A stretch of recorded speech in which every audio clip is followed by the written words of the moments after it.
मात पिता गुरु नाम ही माता।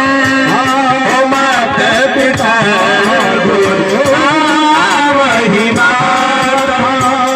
राम सिया राम जय जय राम। राम सिया राम जय जय राम। राम सिया राम जय जय राम। राम सिया राम जय जय राम।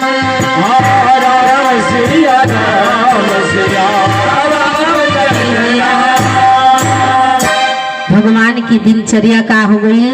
भगवान जब सुबह में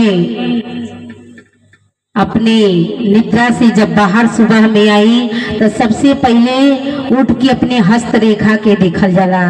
कराग्रे वस्ती लक्ष्मी कर मध्य सरस्वती मंत्र के पढ़ के अब पृथ्वी मैया के प्रणाम करे के चाहिए। ओकरे बाद माता पिता की गुरु की जे भी बड़ की वो घर में बा तब प्रणाम करे के चाहिए। काहे कि आदमी बहुत तरक्की के करेला।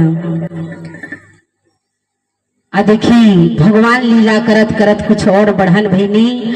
और पूज्य पाठ गोस्वामी तुलसीदास जी महाराज लिखने कि विश्वामित्र महामुनि ज्ञानी अबस ही विपिन शुभ आश्रम जानी। गाढ़ी तनय मन चिंता व्यापी हरि बिन मरहिन निश्चर पापी। जब विश्वामित्र जी यज्ञ के करी तो यज्ञ के असुर लोग होखे ना दे। आज जब विश्वामित्र जी ध्यान के लगौनी सोचनी कि हमार यज्ञ पूरा काहे ना होता। लगातार भगवान के अवतार हो गई बा।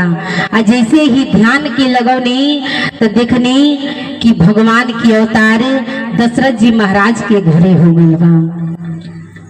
विश्वामित्र जी कहने कि प्रभु हम आपके पावे खातिर घर के छोड़ के वन में आयल बानी और आप एगो गृहस्थ के घरे अवतार ले बानी।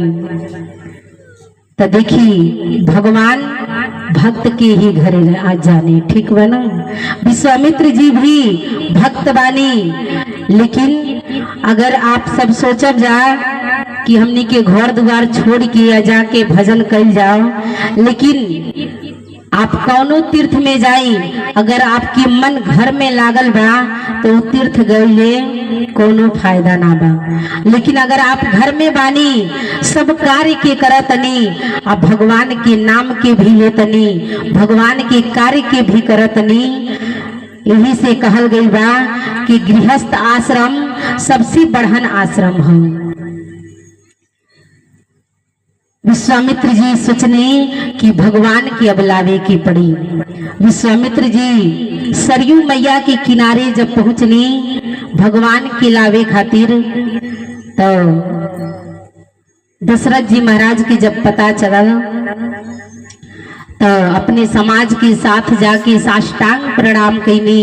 अब विश्वामित्र जी की लाके सुंदर आसन पे बिठौनी भोजन करवनी और राम लखन के बुला के प्रणाम करवनी। कहनी की गुरुदेव अगर आप कोनो कारण से आई होखी तब बताई।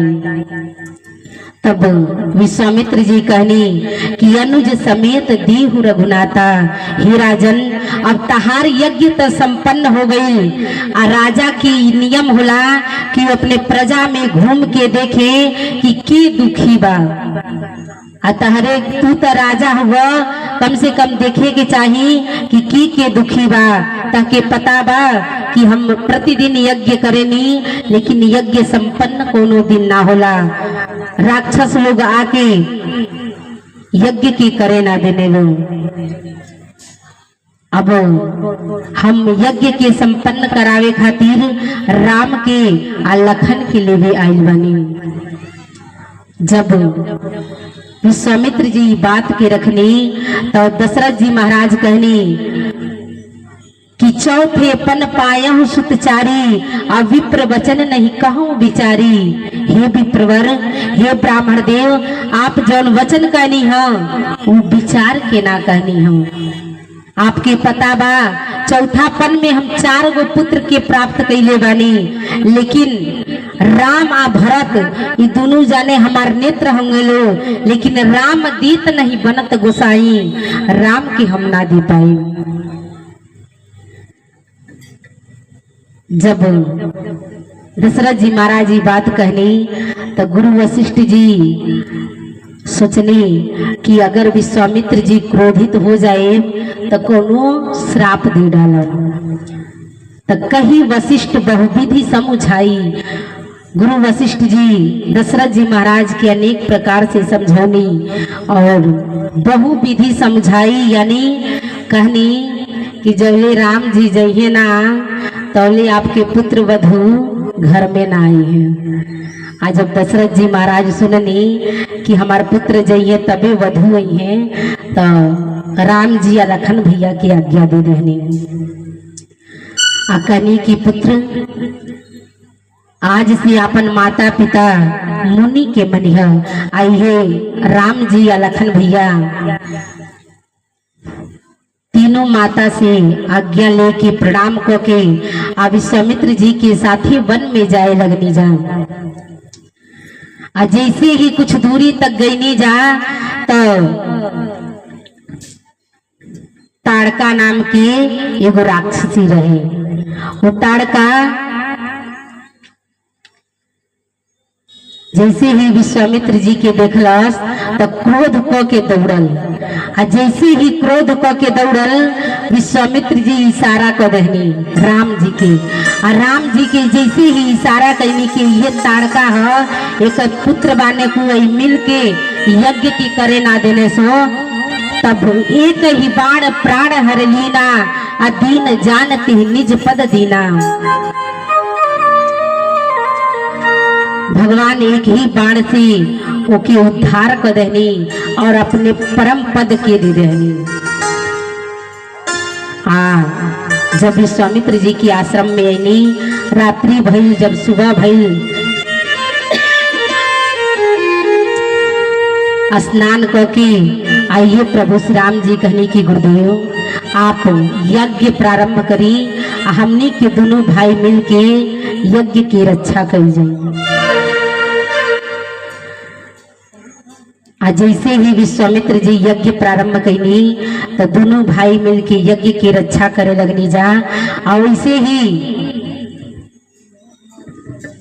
मारीच और सुबाहु ये दोनों भाई अने लो जैसे अने लो तो भगवान सुबाहु के तो उद्धार कर देनी, लेकिन बिना फन के बाण मारीच के मरनी जो 7 योजन पार जाके लंका में गिरल। भगवान मारीच की ऐसे ना मरनी कि आगे लीला करे के रहे। वे मारीच हिरण बनने, अगर वो हिरण ना बनल रहते तो सीता के हरण ना हुई और रावण के वध ना हुई। तो भगवान मारीच के छोड़ देनी। कुछ दिन तक भगवान वही जा रहनी विश्वामित्र जी के आश्रम में। कुछ दिन के बाद जब जनक जी महाराज एगो पत्र भेजनी, जनक जी महाराज वो पत्र में लिखले रहनी कि मुनि जी के मालूम कि धनुष यज्ञ होता उनमें आपके आमंत्रित कल गई बा।